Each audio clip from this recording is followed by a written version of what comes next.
आप सभी का सुहेल का दिल यूट्यूब चैनल पर स्वागत है। भूत की कहानी, वो जो रात को दरवाजा खटखटाता था। गांव का नाम था धवलपुर।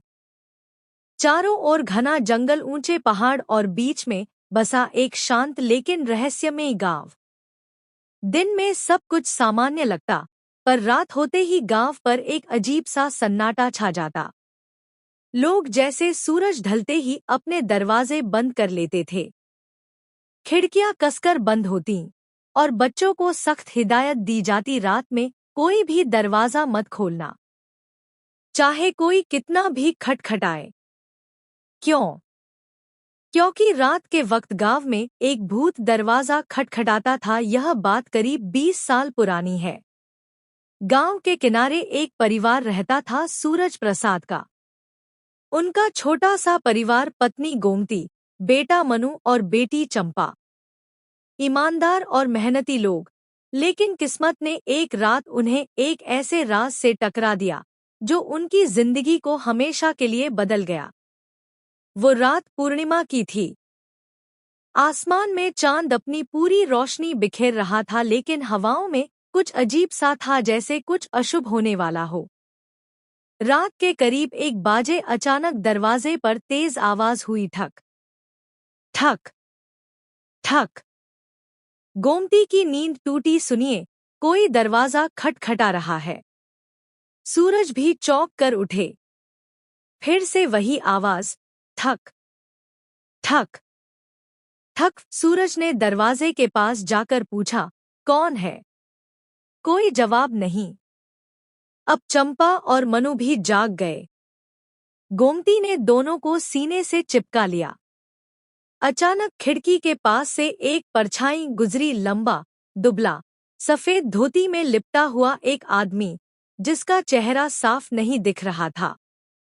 सूरज ने झांककर देखा तो एक झलक मिली, सफेद आंखें, सूखा चेहरा और माथे पर गहरा कट। सूरज ने डर के मारे खिड़की बंद कर ली। अगली सुबह सूरज प्रसाद ने गांव के बुजुर्ग पंडित हरिदेव को बुलाया और सब बताया। पंडित जी गंभीर हो गए। उन्होंने धीरे से कहा, वो कोई आम आत्मा नहीं, वो आत्मा है बलराम की। कौन बलराम? गोमती ने पूछा। पंडित जी बोले, करीब 50 साल पहले की बात है। बलराम नाम का एक युवक गांव में रहता था। बहुत होशियार और ईमानदार, लेकिन एक दिन उस पर चोरी का झूठा इल्जाम लगाया गया। गांव वालों ने उसे पकड़कर गांव के बाहर पीट पीट कर मार डाला।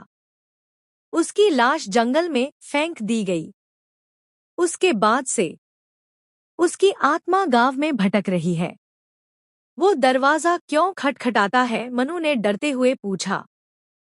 पंडित जी बोले, वो इंसाफ चाहता है, लेकिन उसकी आत्मा अब शांत नहीं रही। अब वो बदले की आग में जल रहा है। जिसे चुन लेता है उसे मौत के घाट उतार देता है। इसके बाद गांव में घटनाएं बढ़ने लगी। सबसे पहले रमेश काका की लाश कुएं में मिली, चेहरा नीला पड़ा हुआ, आंखें फटी हुईं। फिर शिला बुआ के घर रात को दरवाजा खटखटाने की आवाज आई। उन्होंने दरवाजा नहीं खोला, लेकिन उनकी बाहर बंधी बकरियां सुबह मृत पाई गईं। लोग अब पक्का मानने लगे थे, बलराम का भूत लौट आया है। हर रात किसी न किसी घर के दरवाजे पर ठक ठक ठक की आवाज आती।